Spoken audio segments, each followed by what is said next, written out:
할렐루야. 네, 감사합니다. 네.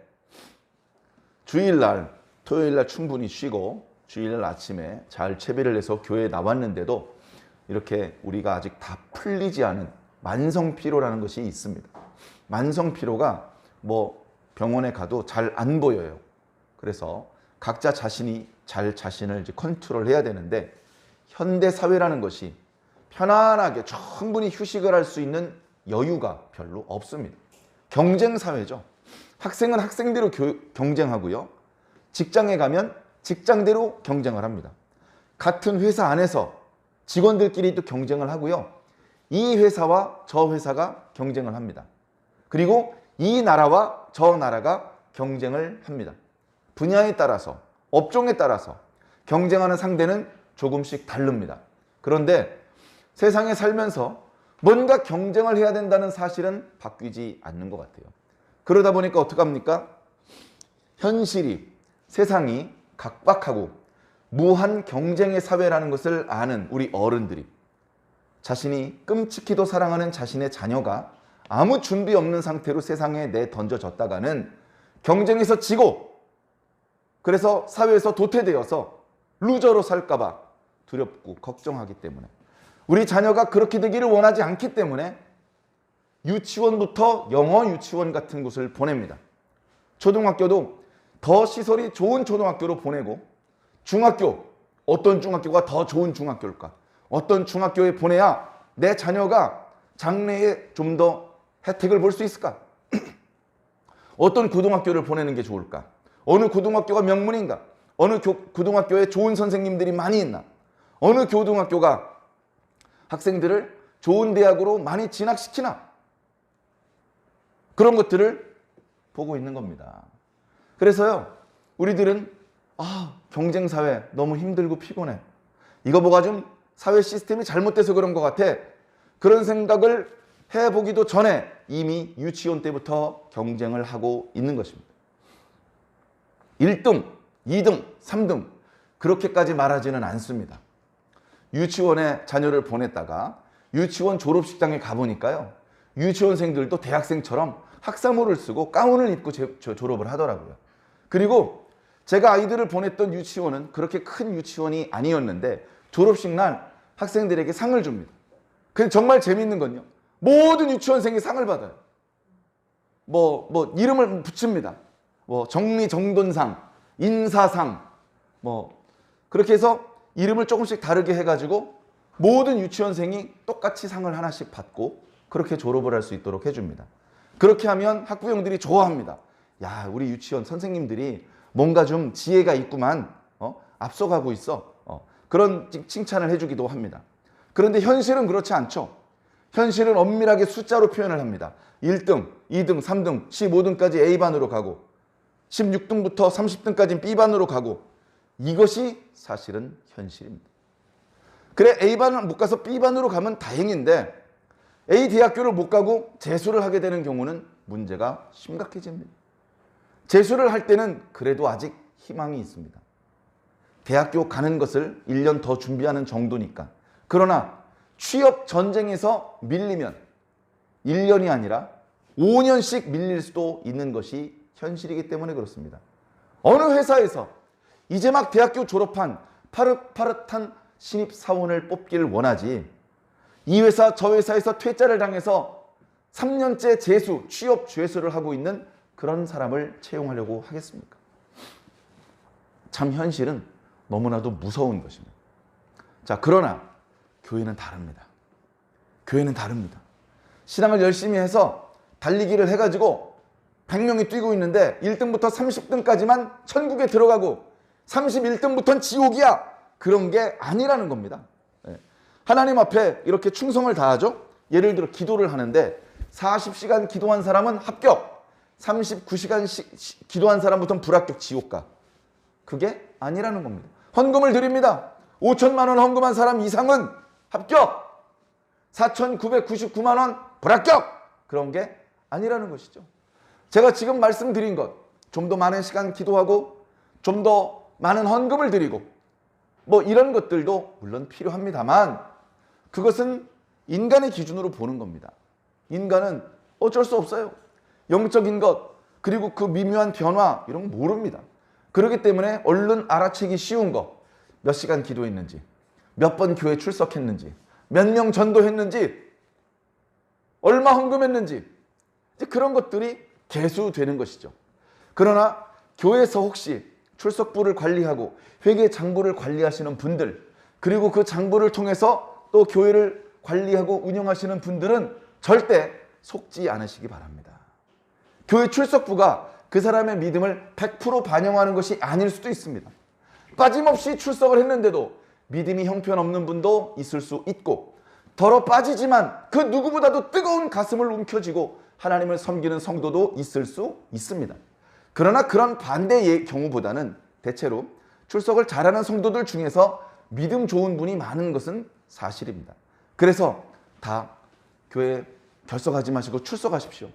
이번에 기도하는데 집중해서 기도합시다. 이번에 교회에서 뭘 하는데 헌금들을 좀 많이 하나님 앞에 바칩시다. 이렇게 이야기를 하는 것이고, 그것이 하나님의 방향하고 크게 어긋나지는 않는 것입니다. 그러니까 우리가 분별력이 필요한 것이에요. 분별력. 잘 지혜롭게 분별을 해야 되는 것이죠. 영적으로 깨어 있어야 됩니다. 사람이기 때문에 인간적인 기준으로 바라볼 수 있고 생각할 수도 있지만, 그런 인간적인 기준만 가지고 있으면 믿음이 없는 세상 사람과 무슨 차이가 있겠습니까? 믿음의 눈이 아니고서는 볼 수 없는 부분, 그 부분도 볼 수 있어야 됩니다. 많은 지식을 가진 사람은요, 자기가 알고 있는 지식, 그것을 말해줄 수 있습니다. 선생님, 뭘 모르십니까? 질문하십시오. 아, 그거요? 그 제가 알고 있습니다. 제가 가르쳐 드릴게요. 해가지고 그 지식을 알려줍니다. 지식을 팝니다. 장사를 하는 것이죠. 지혜는 그렇게 얻을 수 있는 게 아닙니다. 어떤 책에 기록되어 있는 건 지혜가 아니에요. 그 어떤 책에도 기록되어 있지 않지만 내가 알고 있는 거, 내가 깨닫게 된 거, 느끼게 된 거, 눈을 떠서 몽골리안처럼 시력이 5.0입니다. 안경을 안 쓰고도요, 5km밖에 어떤 사람이 종이에다 숫자를 써가지고 들고 있으면 보여요. 3km밖에 사람들이 가위바위보를 했는데 주먹을 내는지 가위를 내는지 보여요. 그런 좋은 눈이 있어도 볼 수 없는 것을 보는 것이 바로 지혜입니다. 보이지 않는 것을 보는 게 지혜입니다. 누구나 다 보는 것을 보는 건 별로 어렵지 않아요. 보이지 않는 것을 봅니다. 그것을 볼 수 있는 사람을 지혜자라고 말하는 것처럼 우리는 그 지혜자가 되어야 됩니다. 지식은 부끄럽습니다. 교회 다닌 지가 벌써 몇 년인데 모르는 찬송이 그렇게 많고, 모르는 성경 구절이, 생소한 성경 표현이 참 많이 돼 있습니다. 늘 보던 구절만 봐서 그런 건데, 그럼에도 불구하고 그렇게 우리가 하나님의 말씀에 대한 지식이 부족한데도 불구하고 하나님께서는 우리에게 지식만 주시는 것이 아니고 지혜도 같이 주십니다. 세상에서는 지식이 충분히 쌓여야 지혜에 조금씩 눈을 뜬다. 그러니까 지혜에 대해서 얼른 눈이 떠지지 않는다고 낙심하거나 조급하게 생각하지 말고, 지식을 더 배워라. 더 많은 지식을, 더 방대한 지식을 섭렵하라고 이야기합니다. 근데 하나님 안에서는 꼭 그렇지 않습니다. 어떤 지식적인 부분이 충분히 누적되어야만 깨달아지는 것이 아닌 경우도 있다는 것입니다. 아무것도 모르는 어린아이도 하나님의 음성을 들을 수 있고, 하나님께서 눈을 띄워주셔서 성경의 지식이 해박한 사람도 본 적이 없는 영적인 세계를 목격하기도 하는 것이죠. 사람의 뜻대로 되는 것이 아닙니다. 그래서 대부분의 지혜자는 겸손합니다. 자신의 지혜를 가지고 있는 것에 대해서 자신의 수고와 노력이라고 말하지 않습니다. 물론 우연이라고 말하지도 않습니다. 내가 지혜가 있는데 우연히 생겼어. 그 지혜가 없는 거죠. 자신이 지혜를 어떻게 가지게 됐는지도 모르고 설명도 못하니까. 그러나 하나님 안에서 지혜를 가진 자는 100% 겸손할 뿐 아니라 그 지혜를 바로 하나님께서 주셨다고 분명하게 말할 수 있습니다. 나 하나님께서 지혜 주셨어. 내가 조금 지혜로운 말을 하는 거 칭찬해줘서 고마운데 내게 아니야. 하나님께서 주신 거야. 아, 나 하나님 덕분에 이렇게 대우받고 칭찬 듣고 사네. 하나님 참 감사하네. 그렇게 말을 해야 한다는 것입니다. 그리고 그것은 믿음 좋은 체 하는 것이 아니고 실제 그런 것이기 때문에 그렇습니다. 자, 요즘 우리가 창세기 말씀 묵상을 합니다. 창세기 말씀 1장부터 묵상을 시작했는데 쭉 달려와서 지금 벌써 41장까지 왔습니다. 창세기 말씀은 50장까지 계속될 것입니다. 50장에서 일단 끝나죠. 그것을 생각해 볼지라도 80% 이상을 달려왔습니다. 상당히 많은 분량을 묵상해 왔죠. 최근에 묵상한 것은 이삭이 죽은 이후에 요셉의 이야기와 유다의 이야기를 들었습니다. 지난주에 유다에 대한 말씀을 묵상을 마치고 다시 요셉의 이야기로 돌아와서 유다가 20년 동안 엉뚱한 곳에서 상당히 부끄럽고 실망스러운 모습을 보여주는 동안 요셉은 얼마나 고생을 했으며 그 고생스러운 상황 속에서도 위축되거나 붕괴, 멘탈이 붕괴되지 않고 하나님을 움켜쥐고 하나님을 지팡이 삼아서 하나님을 기둥 삼아서 넘어지지 않고 잘 버티고 있는 것을, 심지어 자기 주변에 있는 사람들에게 하나님의 뜻을 드러내 알려주며 그들을 위로하고 넘어져가는 그들을 일으켜 세우는 그런 일을 하고 있다는 것을 우리가 말씀 속에서 보았습니다. 인간적인 관점으로는 이해가 안 됩니다. 인간적인 관점은 어떻습니까? 보통의 경우 젊은 사람이 나이 많은 사람을 부축하는 것입니다. 남자가 여자를 부축하는 것입니다. 힘이 센 사람이 약한 사람을 부축하는 것입니다. 그러면 요셉은 그렇게 힘이 셌느냐? 인간 요셉은 젊은 청년기였기 때문에 17살 때 부모를 떠나서 약 10여 년을 노예와 죄수로 고생을 하고 있는 그런 이제 상황이긴 했습니다만, 그러나 그가 젊어서 혈기방정한 것과 무관하게 그의 신분이 노예란 말이에요. 좋게 표현해봤자 머슴이에요. 머슴이 한번 똑똑해보면 얼마나 똑똑하고 힘이 세면 얼마나 힘이 세겠습니까? 아무 소용없는 것이죠. 그러다가 누명을 써가지고 감옥에 들어갔습니다. 거기선 뭘 할 수 있습니까? 더 할 수 있는 일이 없습니다.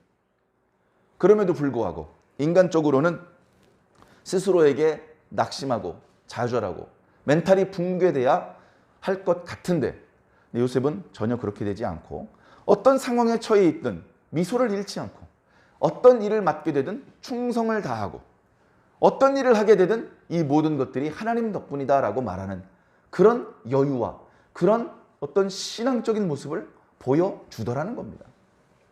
그런 모습이 아주 집중적으로 조명되지는 않습니다만 간간히 나와요. 간간히 나오는 표현을 통해서 요셉은 항상 이렇게 살았겠구나라고 거꾸로 우리가 바라볼 수 있는 것이죠. 요셉이 죄인이었습니다. 형들한테 팔려서 애굽으로 끌려 내려온 지 이제 뭐 한 달도 안 됐어요. 아직은 노예상들이 그를 다스리고 있습니다. 묶어놓고 가둬놓고 주인에게 비싼 돈을 받고 팔 때까지 노예상이 그 요셉을 데리고 있습니다. 그러다가 보디발이 돈을 주고 요셉을 사가져 온 거예요. 정말 잘 고르셨습니다. 이 녀석 어리기 때문에 아주 건강합니다. 뿐만 아니라 제가 데리고 있어 보니까 여러 나라 언어를 금방 습득을 합니다. 주인께서 부리기 아주 좋습니다. 인물도 좋습니다. 그래서 비싼 값에 요셉을 팔았습니다. 보디발이 데리고 와서 허드렛 일부터 시켜봅니다.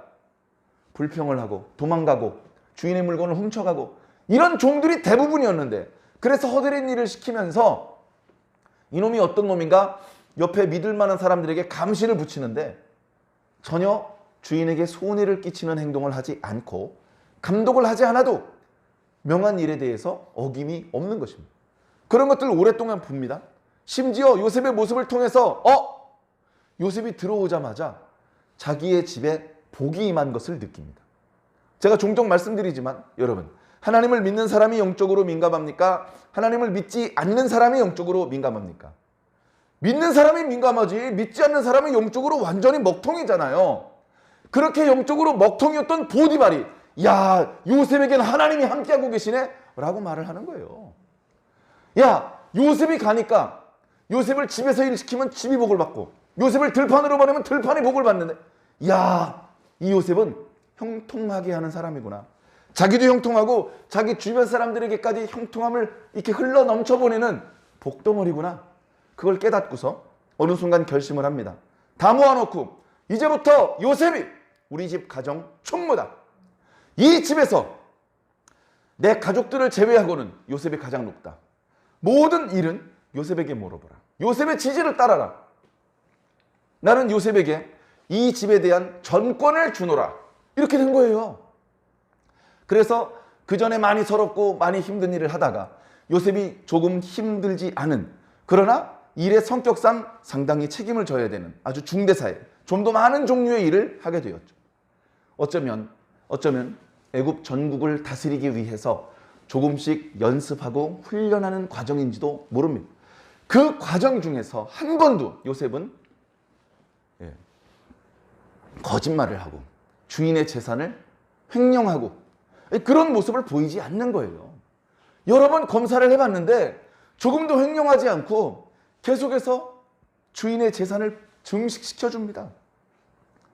얼마나 이뻐요. 그래서 어느 시점이 지나간 이후로는 주인이 감독을 안 해요. 일 시켜놓고 내가 시킨 거 잘했어? 물어보지도 않습니다. 물어보나마나 다 해놨어요. 시키지 않은 일도 주인이 어떤 일을 시킬 줄도 미리 예상하고 다 해놨습니다. 뭐 이래라 저래라 지시를 할 필요가 없어요. 그냥 맡겨만 놓으면 자신이 직접 관리할 때보다 더 좋은 상태가 됩니다. 그런 상태에 음욕이 불일 듯 했던 보디발의 아내에게 누명을 써서 요셉을 감옥으로 보냈을 때 보디발의 심정은 아주 아쉬웠을 겁니다. 아, 이놈의 아내 때문에 내가 체면이 있어서 할 수 없이 저 요셉을 감옥으로 집어넣지만 사실 잘못한 건 요셉이 아닐 거야. 내가 요셉을 오랫동안 지켜봤는데 이 녀석은 그런 엉뚱한 욕심을 품고 한눈을 팔 녀석이 아니야. 그러나 여러 가지 정황상 요셉이 희생하는 것이, 요셉이 좀 억울하겠지만 요셉을 감옥에 넣는 것이 이 문제를 조용히 덮을 수 있는 방법이겠군. 그러면서 요셉을 저 멀리 보내지 않고요, 자기 집에 있는 감옥에 집어넣습니다. 여러분 잘 아시는 것처럼 애굽은 작은 나라가 아닙니다. 애굽의 감옥이 보디발의 집에만 있었겠습니까? 성경에도 나와 있는 것처럼 보디발의 집에 감옥이 있는데 그 감옥은 초대형 감옥은 아닙니다. 그 감옥은 일반 죄수들이 갇히는 것이 아니고 왕의 신하들 중에 죄를 지으면 친위대장 보디발의 집에 있는 감옥에 가두는 그런, 그러니까 고위 관료들을 위한 별도의 감옥이었던 것입니다. 그러니까 멀리 보내지 않고 요셉은 고위 관료도 아닌데도 불구하고 자기가 관리하는, 언제든지 자기가 부를 수 있는 그런 곳에 요셉을 둔 것이죠. 거기서 감옥에 들어갔습니다. 간수장에게 얘 너무 험하게 굴리지 말고 잘 가르쳐, 쓸만한 인재야 라고는 했지만 어디 감옥에 들어오는 사람을 오자마자 뭐 이렇게 두둔해주고 편안하게 해주는 감옥이 있습니까? 야, 보디발 장군께서는 그렇게 말씀하셨지만 나한텐 다 똑같은 죄수일 뿐이야 하면서 때릴 거 다 때리고 고생시킬 거 다 고생시킵니다. 그런데 보니까 시간이 지날수록 보디발이 말한 것보다 더 똑똑한 청년입니다. 이 녀석 물건이네. 그래서 더 이상 그를 학대하지 않고 그에게 자기가 하는 임무를 조금씩 나누어 줍니다. 내가 일이 사실은 많은데 네가 요만큼 한번 해볼 수 있겠냐? 예, 한번 열심히 해보겠습니다. 해서 시키면 깔끔하게 일을 처리하니까 야, 그러면 너 이것도 한번 해봐라. 아, 그래요? 제가 도와드리겠습니다. 나중에는 간수장이 하는 일을 전부 다 요셉에게 맡깁니다. 감옥에서 해야 되는 재반 업무를 요셉이 담당했다. 재반 업무라는 게 뭡니까? 모든 업무를 말하는 겁니다. 그걸 요셉이 담당하고 있는 거예요. 간수장이 열흘 동안 휴가를 다녀와도 감옥에 아무 문제가 없습니다. 냄새도 안 나고 쓰레기가 쌓이지도 않고 죄수들이 불평하지도 않고, 그렇다고 뭐 예산이 오버돼가지고 막 그런 것도 없고 너무 잘 돌아가는 거예요. 아무 일도 없었던 것처럼. 야, 이 녀석 정말 물건이네 하면서 아끼고 사랑했겠죠. 그러던 차에 술 맡은 관원장과 떡 굽는 관원장이 들어왔던 것이고 그들의 꿈을 해몽하는 과정에서 요셉은 풀려나길 바랬습니다. 꿈의 내용을 듣는 순간 하나님께서는 그 꿈의 의미를 알게 하셨습니다. 참 놀라운 하나님의 능력이죠. 듣자마자 그 뜻을 알아요. 예? 꿈을 듣고서 저에게 생각할 시간을 하루 주십시오, 이런 게 아니에요. 예? 잠깐만요. 무슨 꿈인지는 이제 알았고 제가 저쪽 방에 가서 제가 섬기는 하나님께 잠깐 기도하고 올게요. 그런 게 아닙니다. 듣자마자 바로 뜻이 마음속으로 깨달아지는 거예요. 성령님이 아주 강하게 역사하시는 겁니다. 듣자마자 그들에게 꿈을 해몽해 주는데 한 사람에게는 길몽이었고 한 사람에게는 흉몽이었습니다. 그리고 그 꿈이 그대로 요셉이 해석한 대로 이루어졌어요. 한 사람은 3일 후에 복직되었고 누명이 벗어졌고, 한 사람은 그가 죄를 실제로 저질렀다는 게 탄로가 나서 죽임을 당합니다. 죽는 사람한테 부탁할 수는 없잖아요. 살아날 사람에게 당신은 틀림없이 복직될 텐데, 그러면 당신 또 바로 옆에서 바로의 포도주 잔에 술도 따라드리고 바로의 측근으로서, 고위 관리로서 일하지 않겠습니까? 그때 바로에게 저에 대해서 좀 잘 얘기해 주십시오. 저 보셔서 아시겠지만 저 거짓말 같은 거 안 합니다. 저 애굽 땅에 억울하게 끌려왔는데 여기서 감옥에 올 만한 죄를 저지른 적이 없습니다. 그랬는데 잊어버렸습니다. 제가 그 말씀 묵상할 때 그런 말씀 드렸죠. 잊어버린 것도 하나님의 은혜입니다. 생각나는 것도 하나님의 은혜예요. 기억나야 될 때 기억이 나야 되고, 잊어버려야 될 때 잊어버려야 됩니다. 잊어버릴 때 잊어버려야 됩니다. 그 사람이 3일 후에 복직되었습니다. 그러나 자신이 복직되는 과정에서 요셉이 꿈을 해몽해 주었다는 사실은 잊어버렸습니다. 까맣게 잊어버렸습니다. 그리고서 2년이라는 시간이 또 흐른 거예요. 2년 후에 이번에는 바로가 꿈을 꿉니다. 참 재밌어요. 창세기 뒷부분이요, 정말 재밌기도 하고요, 감동적이기도 하고. 처음에는 요셉이 꿈을 꿨죠. 그러다 술 맡은 관원장과 떡 굽는 관원장이 꿈을 꿨고, 지금은 애굽왕 바로가 꿈을 꿉니다. 근데 꿈을 딱 꾸면 알아요. 개꿈도 있잖아요, 개꿈. 그리고 꿈을 못 꾸긴 꿨는데 깨어나 보니까 무슨 꿈을 꿨는지 기억이 안 나는 꿈이 대부분입니다. 별 의미 없는 개꿈. 그런데 꿈을 꾸었는데 의미 있는 꿈이 있어요. 아, 이건 그냥 꿈이 아니구나. 이건 신께서 뭔가 자신의 신상에 대해서 미리 뭔가 알려주시는 거구나. 뭐 예를 들면 그런 의미 있는 꿈이라는 것이 마음속으로 느껴집니다. 그렇게 의미 있는 꿈은 꿈을 깨고 며칠이 지나도 선명하게 기억납니다. 정말 신기하죠? 그래가지고 바로가 꿈을 꿨어요. 바로가 꿈을 꿨는데 자연스러운 꿈이 아닙니다.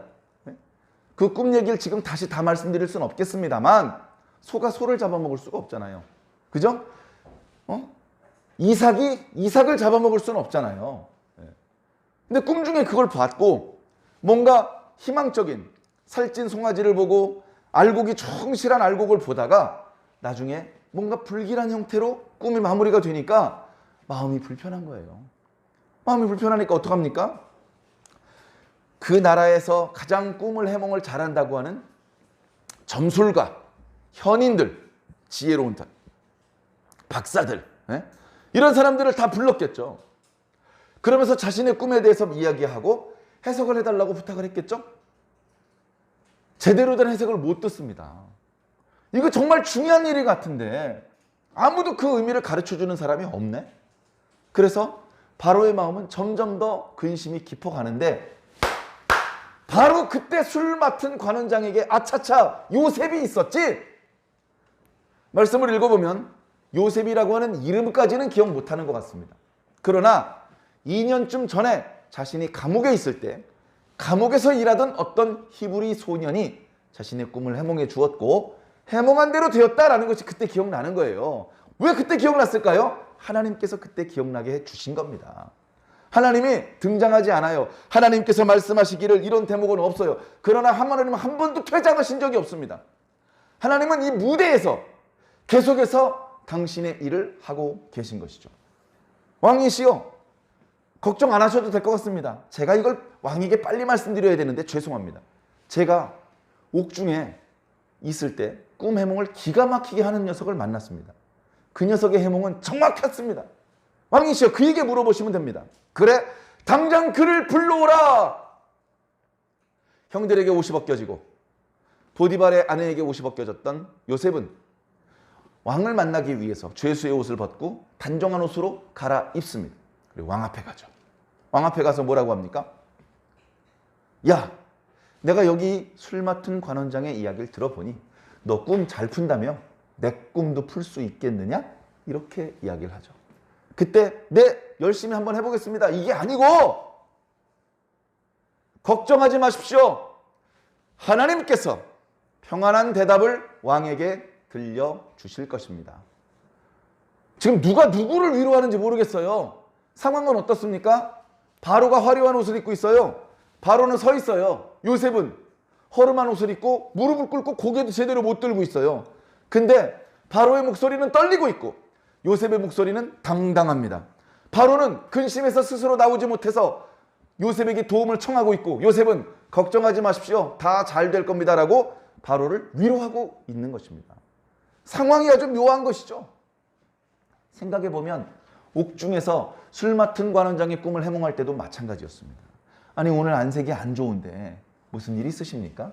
사실 내가 간밤에 꿈을 꾸었는데 이건 그냥 꿈이 아니고 의미 있는 꿈인데 내가 밖에 있었으면 꿈 해몽 잘하는 사람한테 해석을 부탁했겠지만 좀 감옥에 있느라고 해석을 부탁할 사람이 없어서 참 답답해하고 있네. 그때 요셉이 뭐라고 그럽니까? 해석은 하나님께 있는 거 아닙니까? 예? 꿈을 하나님께서 주셨고 해석도 하나님께서 주셔야 됩니다. 꿈은 하나님께서 주셨는데 사람이 어떻게 해석합니까? 걱정하지 마시고 저에게 이야기해 주십시오. 꿈 얘기를 듣는 즉시로 그 뜻이 마음속으로 깨달아집니다. 자, 바로의 꿈을 해몽할 때도 마찬가지예요. 오늘 우리가 읽은 본문 말씀 바로 앞부분에 바로가 자신의 꿈을 요셉에게 말해주고 요셉이 그 꿈의 의미를 설명해주는 이야기가 나옵니다. 7 살찐 암소를 보았죠.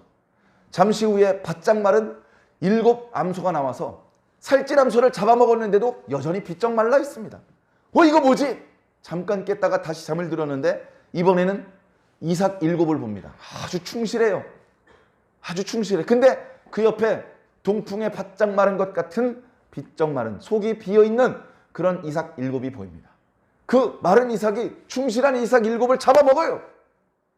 그런 꿈을 꾼 거예요. 그래가지고 우와 하면서 깜짝 놀라서 깼는데 그 의미를 여태껏 설명해 주는 자가 없습니다. 애굽이요 작은 나라가 아니에요. 애굽 안에 사람들이 많이 살아요. 그들 중엔 점술가들이 많다고요. 그들 중엔 현자들도 많고 3,000개가 넘는 우상들을 섬기는 각각의 종교의 제사장들도 많아요. 근데 어떻습니까? 아무도 그 꿈의 의미를 해석을 못해요. 여러분, 애굽에 3,000개가 넘는 신이 있다고 말씀을 드렸는데 우리가 뭐 잘 이름도 모르는 신들이 대부분이겠죠. 자, 그 많은 신들 중에요. 어떤 것도 애굽의 신이냐면요. 바로 자신이 애굽의 신이에요. 바로에서 태양신이라고 말할 수 있는 게요. 최고신이라고 말할 수 있는 게 태양신 라예요. 태양신 라. 바로는요. 태양신 라의 아들입니다. 신의 아들. 그리고 그 자신이 신이에요. 자신이 신이야. 즉위식 때 구름 한 점 없이 맑은 날, 대낮에 눈부신 햇살 밑에서 바로가 관을 열고 나옵니다. 그게 즉위식이에요. 태양신의 아들이 태어났도다 막 환호를 하는 거. 말도 안 되죠. 유치하죠. 근데 고대 사회에 그게 먹혀들었어요. 바로가 태양신의 아들이라는 걸 의심하는 사람은 많지 않았습니다. 근데 사실은 어때요? 자기도 신인데 자기가 꾼 꿈이 뭔지 몰라요. 진짜 신은 따로 있는 겁니다. 진짜 신은.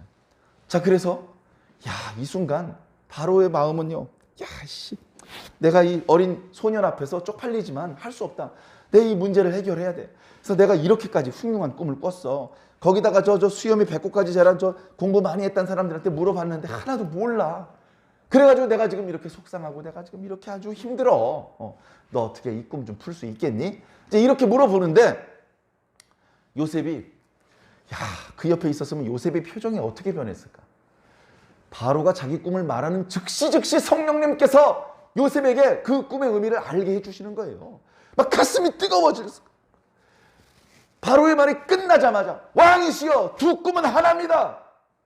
왕은 2번 꿈을 꾸셨지만 그것은 하나의 꿈입니다. 먼저 꾸시는 꿈과 나중 꾸시는 꿈은 같은 꿈입니다. 같은 내용입니다. 살찐 송아지는 7년째 풍년을 말하는 겁니다. 이삭이 충실한 곡식 7개도 7년 대풍년입니다. 그러나 그 이후에는 7년 대흉년이 있을 것입니다. 그 흉년 때 너무나 힘들어서 그 전에 7년 동안 풍년이 있었는지 잊어버리게 될 것입니다. 이대로 내버려 두시면 애굽은 망합니다. 이 요셉의 꿈 해몽은요 정말 대단했습니다. 그 옆에서 바로도 듣고 있고요. 그 옆에 고위 관리들이 같이 듣고 있습니다. 이런 말도 안 되는 소리를 이렇게 막지 않아요. 들으면서 느끼는 거예요. 들으면서. 자신은 하나님에 대해서 모르고 꿈 해몽에 대한 지식이 없는 사람도 요셉의 해몽을 들으면서 옳거니 이거구나. 이게 맞는 해몽이구나. 그냥 마음으로 느껴지는 거예요. 요셉의 해몽은 정말 대단한 것이 단순히 꿈의 의미를 전달하는 것으로 끝나지 않습니다. 이 꿈의 의미가 이렇게 되고 이 꿈의 내용대로 될 텐데 연거푸 2번의 꿈을 보여주신 것은 하나님께서 그렇게 행하기로 결정을 하셨다. 확정된 일이다. 그리고 이제 곧바로 시행될 것이다라는 의미입니다. 그렇기 때문에 가만히 있으면 애굽은 망합니다. 애굽은 망합니다. 요셉의 마음속에는 망하지 않고 문제를 해결할 수 있는 대안까지 있었기 때문에 표정이 어둡지 않았겠지만 애굽은 망합니다라는 말하는 요셉이 그렇게 말하는 순간에 애굽 왕 바로의 얼굴과 그 옆에 고위 관료들의 표정은 정말로 암울한 표정으로 바뀌었을 것입니다. 아, 그런 꿈이었나? 우리가 도무지 막을 수 없는 재앙이란 말인가? 아, 이렇게 애굽은 망하는 것이란 말인가? 뭐 이러고 있었겠죠. 그때 요셉이 표정이 어두워져 가고 있는 바로를 용기를 줍니다. 바로요. 그러나 방법이 있습니다. 바로요. 명철하고 지혜 있는 사람을 택하십시오. 그 사람을 통해서 애굽을 다스리게 하십시오. 그리고 감독자들을 많이 세우십시오. 그 감독자들에게 7년 동안 풍년인 동안에 양식의 5분의 1을 비축해 놓으십시오. 양식을 그렇게 비축해 놓으시면 애굽 땅 곳곳에 남아도는 양식이 잘 저장이 될 것입니다. 그렇게 하시면 그 이후에 7년 기근이 와도 흉년이 와도 비축했던 것으로 견딜 수 있습니다. 그러면 애굽이 망하지 않을 수 있습니다. 라고 이야기를 한 거예요. 그냥 꿈 해몽이 아닙니다. 상황은 이런 거예요. 국가의 중대사를 논의하는 자리입니다. 하급 관리는 들어오지도 못해요. 아주 최고 상위 상급 관리들이 바로가 부릅니다. 지금 여기 모인 사람은 우리 애굽에서 가장 지혜로운 경험이 많은 그런 고위 관리들만 내가 불렀습니다. 여기서 나누는 대화는 아무도 못 듣습니다. 그런데 우리 애굽 나라에 정말로 심각한 문제가 있으니 이 문제를 해결하기 위해서 제가 여러분들을 초대했습니다. 그러니 형식의 구애를 받지 말고 자유롭게 이야기를 해보십시오. 우리 한번 힘을 모아서 이 문제를 해결해 봅시다. 그렇게 바로가 부탁을 했을 때 고위 관리가 이렇게 막 고민을 하다가 옳거니 좋은 방법이 생각이 나서 바로시여, 이 문제는 이렇게 하시면 됩니다. 이건 이렇게 처리하시면 되고 저건 저 사람에게 맡기면 됩니다. 라고 고위 관리가 왕에게 조언을 하는 바로 그 형식으로 요셉이 바로에게 이야기를 하고 있는 거예요. 자, 그리고 그 다음 장면이 오늘 우리가 읽은 본문 말씀입니다. 그 이야기를 바로만 들은 게 아니죠. 그 옆에 평소 같았으면 요셉을 제외한 나머지 고위 관리들이 있었을 자리라 고위 관리들이 같이 있었습니다. 그 고위 관리들이 요셉이 하는 말을 다 똑같이 듣고 있었어요. 그리고 뭐라 그럽니까? 바로와 신하들이 이 일을 좋게 여긴지라. 정확하게 말하면 바로와 신하들이 요셉이 한 말을 좋게 여겼다는 거예요. 요셉이 한 말을 좋게 여겼다는 거예요. 그래서 조금 전에는 암울한 표정이었는데 요셉이 제시한 대안까지 듣고 나니까 샬롬이 회복되네. 샬롬. 요셉이 꿈 해몽하기 전에 뭐라 그랬다고요? 하나님께서 평안한 대답을 왕에게 들려주실 것입니다 라고 했잖아요. 샬롬이 회복된 거예요. 요셉이 말한 대로 된 거예요. 샬롬이 회복되었어. 다 기뻐했어.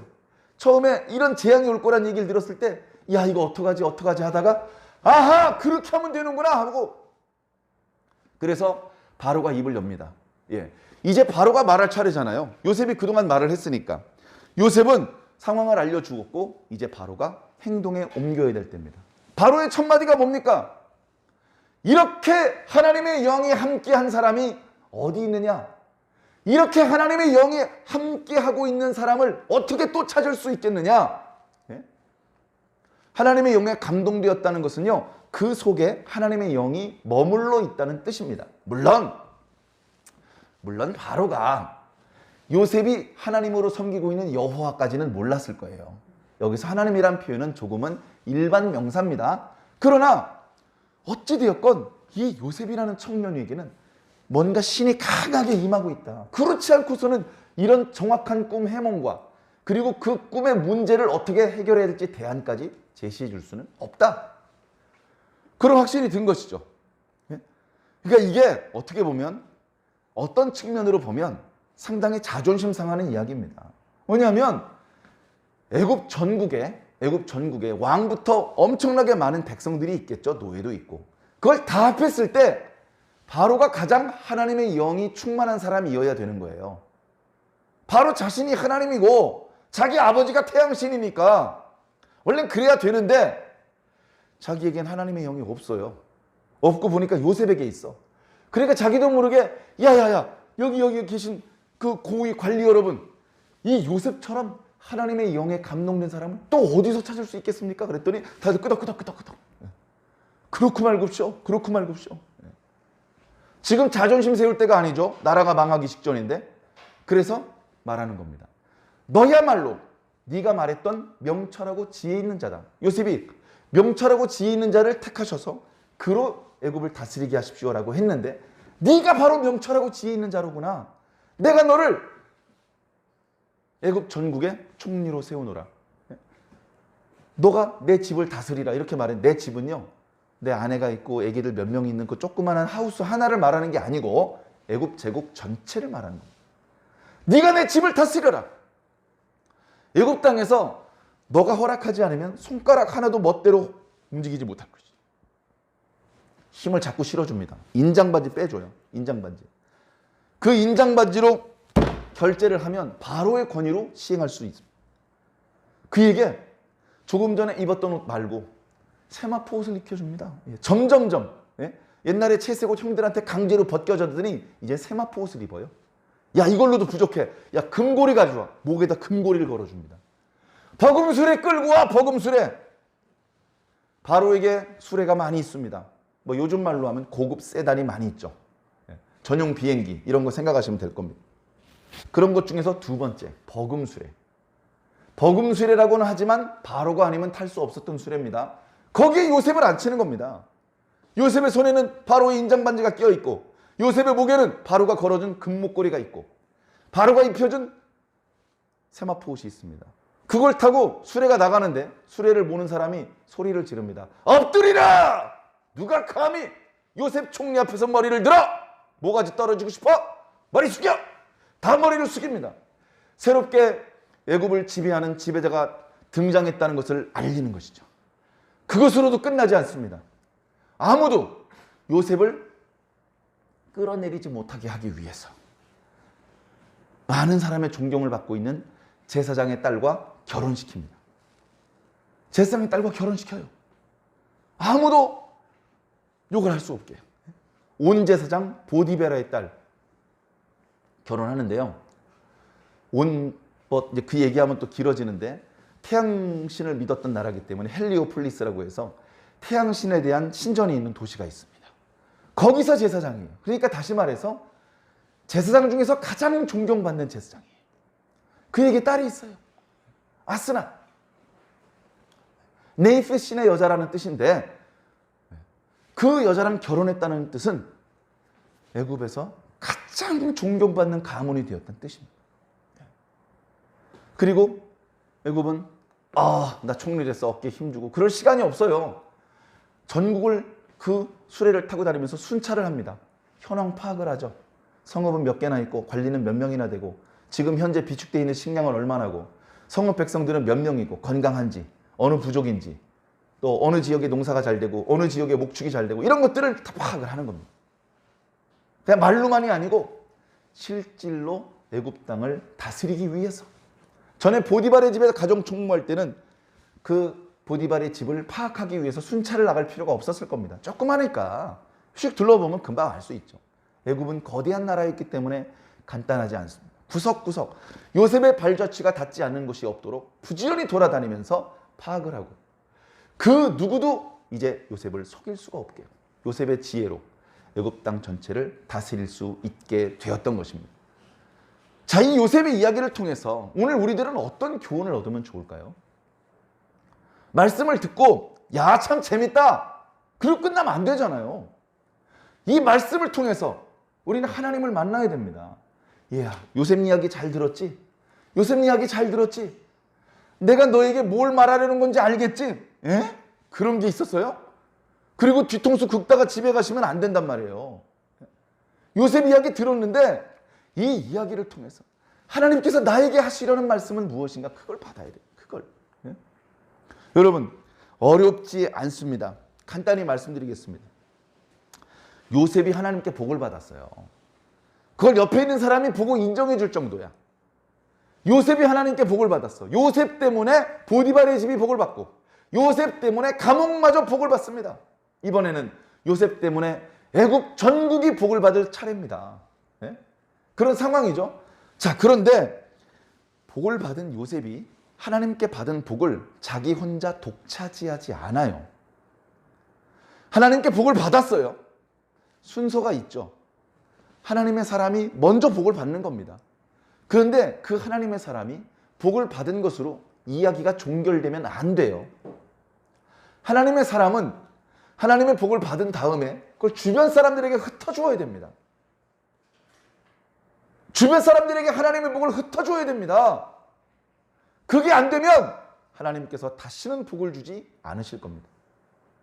여러분, 열심히 공부를 합니다. 중고등학교 때 열심히 공부를 해서 의과대학에 갔어요. 정말 열심히 공부를 했죠. 그럼 의과대학에서는 이제부터 노나요? 아니죠. 더 열심히 공부해야 됩니다. 거기 전국에서 공부 잘하는 학생만 모인 자리거든요. 거기서도 경쟁에서 뒤치지 않게 정말 열심히 공부를 합니다. 그래서 의사고시에 합격을 합니다. 의사고시에 합격하면요, 종합병원에서도 일할 수 있지만 자기 개인 병원도 차릴 수 있어요. 예.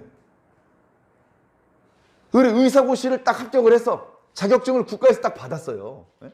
의사고시는 국가공인 자격 그 시험이거든요. 받아가지고 거기 면허 번호도 있고 자기 사진도 붙어 있고 해가지고 그것을 이제 액자에 넣어가지고 벽에다 딱 걸어놨어요. 그리고 나선 택시 운전사로 살아. 택시 운전사로. 왜 그래요? 왜 그래?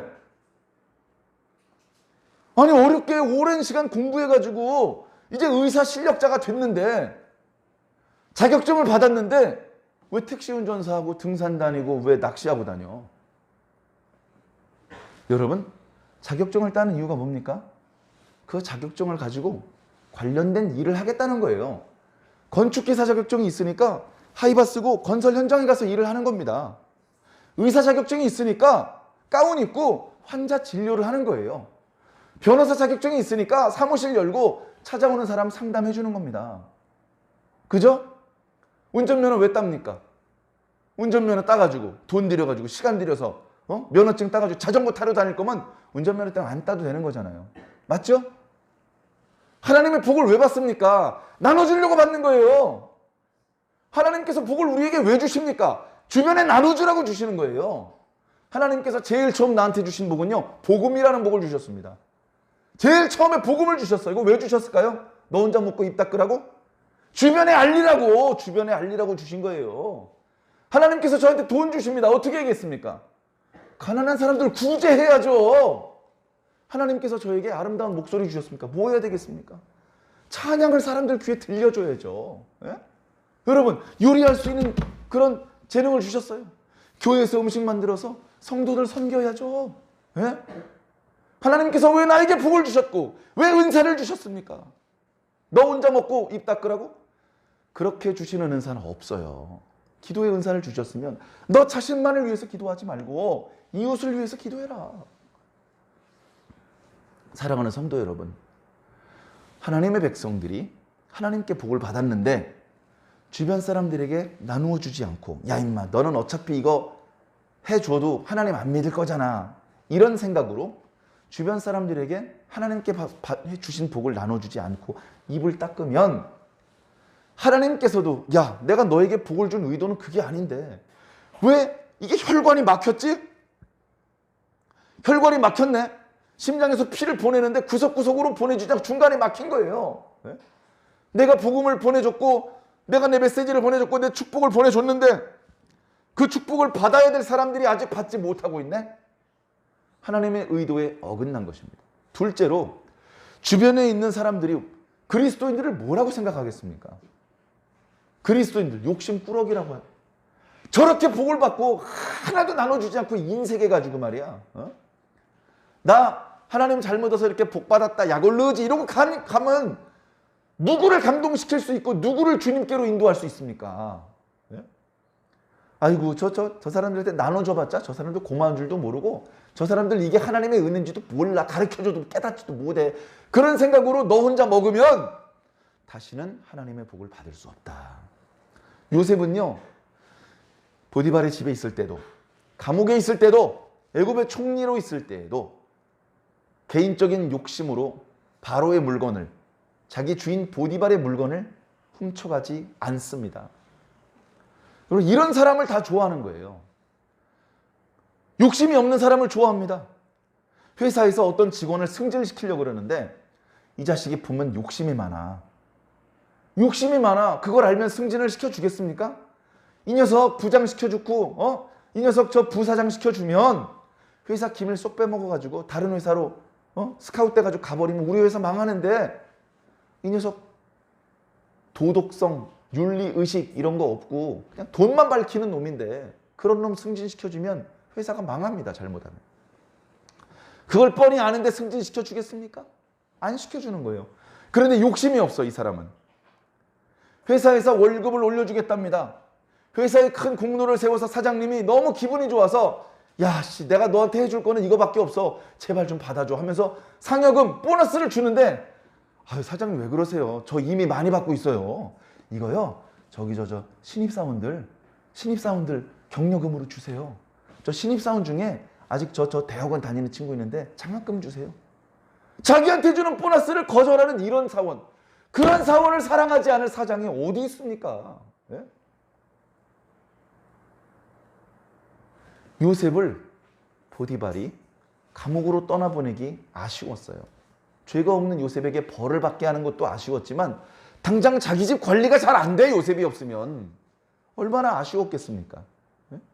요셉이 총리가 돼서 옥에서 나갔는데 애굽 전체를 위해선 좋은 일이지만 간수장에게는 아씨 또 빡세게 생겼네. 그죠? 요셉이 바로에게 꿈 해몽만 하고 도로 감옥으로 가버리면 안 되는 거예요. 그래서 오늘 말씀을 잘 보면 바로가 그야말로 요셉의 바지가랑이를 잡습니다. 요셉, 가지마. 내 반지 빼줄게. 가지마. 야, 너 나랑 같이 지내자. 너 그냥 여기서 살아. 저기 바로만 앉을 수 있는 보좌 있지? 저기까만 가지마. 그리고 나머지 네 마음대로 돌아다니고 너 다 가져도 돼. 얼마나 요셉을 좋아했으면. 요셉을 놓치고 싶지 않은 겁니다. 예? 거꾸로 한번 생각해 볼까요? 우리가 가정에 있고 학교에 다니고 직장에 다니죠? 여러분 직장 동료는, 여러분 학교에서 여러분 친구들은 얼마나 여러분들과 같이 있고 싶어 합니까? 여러분들을 보내기 싫어서, 여러분들을 꽉 놓고 놓아주기 싫어서 같이 있고 싶어 하는 그런 떠나보내기 아까운 존재입니까? 아니면 저놈 잘 갔다. 야, 저놈 이번에 이렇게 좀 교체할 때 안 가나? 좀 선생님 이 조편성 좀 바꿔주세요. 이런 존재인가? 내가 하나님께 받은 복을 나 혼자 입 닫고 혼자 먹으면 쫓겨납니다. 내가 떠나갈 때 아무도 잡지 않습니다. 그런데 내가 하나님께 받은 족족 다 나눠주잖아요? 그럼 내 주변 사람들이 나를 좋아해요. 내가 떠나갈 때 매우 아쉬워합니다. 할 수만 있으면 가지 못하게 하려고 나를 잡습니다. 여러분, 우리 하나님의 백성이 이 땅에서 잘 사는 모양은 어떤 모양이냐? 하나님께 복받고 잘 나눠줘요. 주변 사람들의 사랑을 받아요. 그들 전체가 아직 하나님을 다 영접한 건 아니야. 그러나 하나님을 모르는데도 불구하고 나를 좋아해. 나 때문에 하나님의 복을 같이 경험하고 있어. 내가 어디로 떠나야 될 상황이 될 때 무척 애석하게 생각하고 안 가면 안 돼요 라고 말하는 그런 모습으로 살아야 됩니다. 제가 그렇게 살아야 되고 여러분이 그렇게 살아야 됩니다. 그것이 그리스도인이 살아가는 모습입니다. 하나님 자기 혼자 다 사랑하고 예수님 자기 혼자 다 믿는 것처럼 아무리 목이 쉬도록 소리 질러도 자기 주변 사람들한테 인정받지 못하면 하나님의 복을 온전히 누리는 자가 아닙니다. 우리 각자 이 요셉의 이야기를 통해서 우리 각자를 향해 하나님께서 주시는 메시지를 들으시기 바랍니다. 그리고 제가 볼 때 이미 잘 살고 계시지만 부족한 부분이 있다면 조금 가다듬어서 자기 주변 사람들, 그들에게도 인정받을 수 있는, 칭찬받을 수 있는 그런 모습으로 살아주시기를 바랍니다. 그렇게 하다가 하나님께서 길을 열어주실 때 한 명 한 명 주님께 인도할 수 있는 겁니다. 나에게 주신 모든 것, 시간, 돈, 건강, 젊음, 아름다움, 그리고 그 밖에 여러 재능들 전부 다 하나님께서 주신 것이라는 것을 깨달으시고, 나 자신만을 위해서 그것들을 쓰지 마시고 내 옆에 있는 사람들한테 남김없이 퍼준다라고 생각하시면 하나님께서 아낌없이 또 채워주실 것입니다. 그런 체험이 차고 넘치셔서 이 땅에 있는 동안에 정말 부지런히 하나님께 받은 복을 나눠주고 또 받고 나눠주고 또 받고, 그런 축복의 통로가 꼭 되시기를 예수님 이름으로 간절히 축원합니다.